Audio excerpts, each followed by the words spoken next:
لم يتأخر في تحسس مرمى محمد الشناوي ومن تسديدة قوية كدامبينزا يفتتح النتيجة، غير أن العارضة أجلت الفرحة للوداديين، وكأن كتيبة وليد الركراك استعدت للتسديد من بعيد في هذه المواجهة، حيث أتى دور زهير المترجي الذي فاجأ الجميع بكرة صاروخية مخادعة أسكنها مرمى الشناوي عند الدقيقة 15.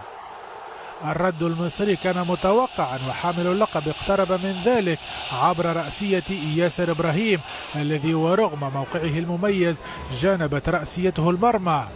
الأهلي لم يجد أسلحته بعد سيطرة ودادية لينتهي الشوط الأول بهدف دون مقابل، غير أن الفصل الثاني سيكون مغايرا دون شك، خاصة من كتيبة موسيماني. الوداد نزل الشوط الثاني وعينه على مضاعفة النتيجة، وبعد تراخ دفاعي مصري فادح استغل المترجي الفرصة مضاعفا النتيجة ومقربا الوداد من اللقب القاري، ليزيد من حيرة موسيماني الذي انحنى باحثا عن وصفة ناجعة تعيد الأهلي في اللقاء. الجمهور كان بمثابة اللاعب الإضافي، حيث واصل الدعم دون هوادة، واللقب أصبح على مرمى حجر. وأمام أعين الحاضرين أراد الأهلي العودة وحفظ ماء الوجه، غير أن تسديدة أفشا كان لها التكنوت بالمرصاد. حارس عارين الوداد تألق بعدها في مناسبتين خطيرتين كاد فيهما الأهلي يصيب الشباك المغربية. الوداد تمسك بمصيره ونجح في ذلك عن جدارة واستحقاق، وسط أداء يطرح أكثر من سؤال من جانب حامل اللقب.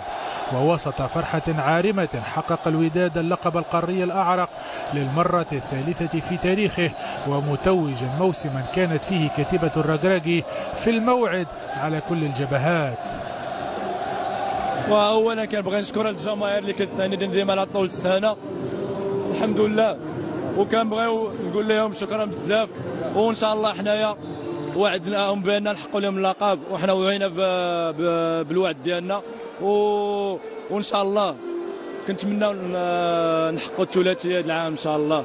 انا فكرت في الهدف ديالي دابا موسمين اللي كانوا فازوا علينا وسجلت عليهم في مصر تقريبا بنفس المسافه، جات قدامي كره ضربتها والحمد لله. كنبغي نشكر ربي على هذا البيت هذا، وان شاء الله غنبقاو اش غنقول لهم، ما بقيت ما نقول.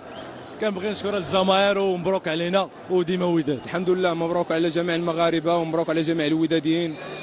فوز باللقب كان كيف قلتي فوز صعيب. بدينا بدايه الموسم واحد ما كان كيامن بينا صراحه، تكاتفت الجهود، لا مسؤولين لا اداريين لا طاقم لا لاعبين، كتبنا المجهودات. الحمد لله اليوم وصلنا للنهائي، قدرنا نفوزوا به امام فريق العريق، فريق بحجم النادي الاهلي. مشكورين اللاعبين، مشكورين جميع الاطر التقنيه ولا الاداريه ولا الناس الوداد على الخدمه اللي كيديروا.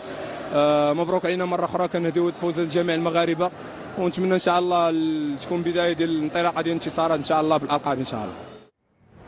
قبل ما تخرجوا خوتي كنتمنى منكم الاشتراك في القناه وتفعيل زر الجرس باش تبقاو توصلوا بكل جديد كنحطوا في هذه القناه. ضخما كبيرا للمواجهات، خاصة عندما يكون الموعد نهائي دوري أبطال إفريقيا. دقت ساعة الحسم في امتحان استعد له الوداد كما ينبغي، مدركا خطورة الخصم الأهلاوي زعيم القارة. الوداد